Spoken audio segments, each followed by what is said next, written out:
Craig Venter is first a scientist, but he has made the leap from academia into the business world. Well, let me talk about the business of this. Do you consider yourself a businessman? No, in fact, I still sort of bristle at the term for some reason. But my philosophy is we would not get medical breakthroughs in this country at all if it wasn't done in a business setting. We would not have new therapies if we didn't have a biotech and pharmaceutical industry. But are they, if you bristle at the word businessman, that might be because in some part of your soul you may think that the business of science and the business of business are fundamentally incompatible for one simple reason, that the business has to sell something and the science has to learn or teach something. I think I bristle at it because it's used as an attack, used as a criticism.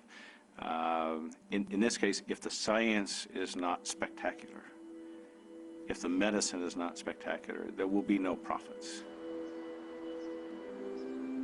Venter was given $300 million to set up Celera, and his investors are expecting something in return.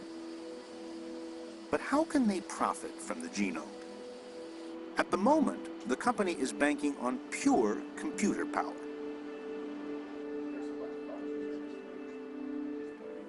This is Celera's master control. 24 hours a day, technicians monitor all the company's major operations, including the hundreds of sequencers that are constantly decoding our genes. And they oversee Celera's main source of income, a massive website where for a fee you can explore several genomes, including those of fruit flies, mice, and of course, humans. What all this adds up to is something like a big browser, a user-friendly interface between you and your genes. Our business is to sell products that enable research. That's essentially what we do. So we're used to selling the picks and the shovels to the miners. Tools to interpret the human genome and other related species are merely more products along the same genre. They just happen to be less tangible than a machine. So Celera's business plan is to gather information from all kinds of creatures, put it together, and sell their findings to drug companies or universities or whomever. But it's the selling part, selling scientific information, that makes some scientists very uncomfortable.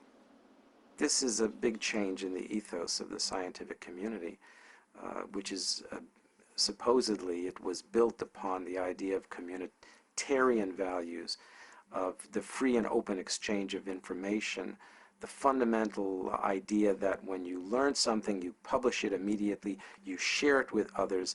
Science grows by this communitarian interest of shared knowledge. I think, why doesn't Pfizer give away their drugs? They could help a lot more people if they didn't charge for them.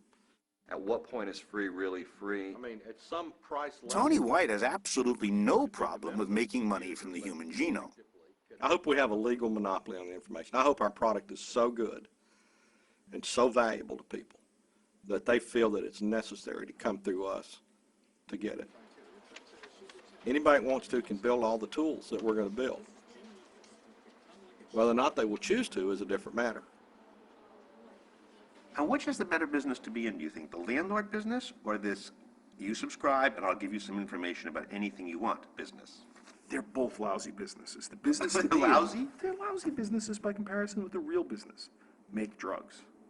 Actually make molecules that cure people.